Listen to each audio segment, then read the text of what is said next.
At the moment, what they're telling me is that actually, slightly counterintuitively, things like closing schools and stopping big gatherings don't work as well, perhaps, as people think. One of the theories is that, perhaps you could sort of take it on the chin, take it all in one go, and allow the disease, as it were, to move through the population. Without really taking as many draconian measures, I think we need to strike a balance. I think it's very important. We've got a fantastic NHS. We'll give them all the support that they need. We'll make sure that they have all the preparations, all the kit that they need for us to get through it.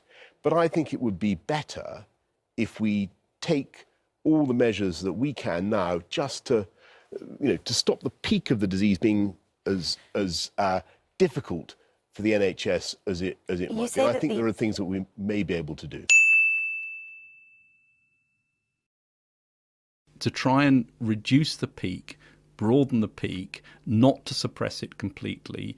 Also, because most people, the vast majority of people, get a mild illness, to build up some degree of herd immunity as well, so that more people are immune to this disease and we reduce the transmission. At the same time, we protect those who are most vulnerable from it. Those are the key things we need to do.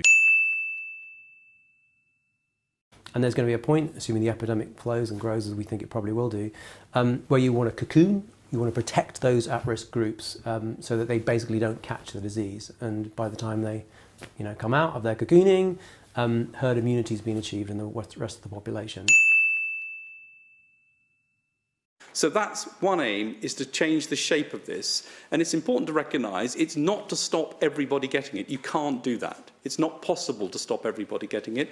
And it's also actually not desirable because you want some immunity in the population. We need to have immunity to protect ourselves from this in the future.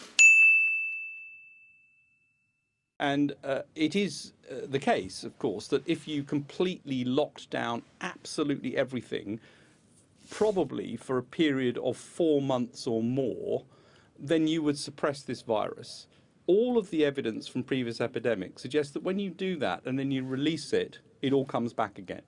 So the other part of this is to make sure that we don't end up with a sudden peak again in the winter, which is even larger, which causes even more problems.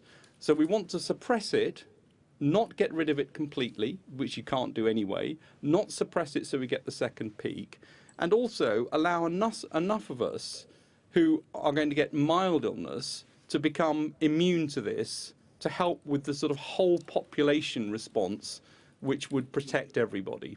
Yeah, I mean, that herd immunity, I know you talked about yesterday when you were appearing with the Prime Minister. In terms of building up a herd immunity within the UK, what sort of percentage of people need to have contracted the virus? Probably about 60% or so.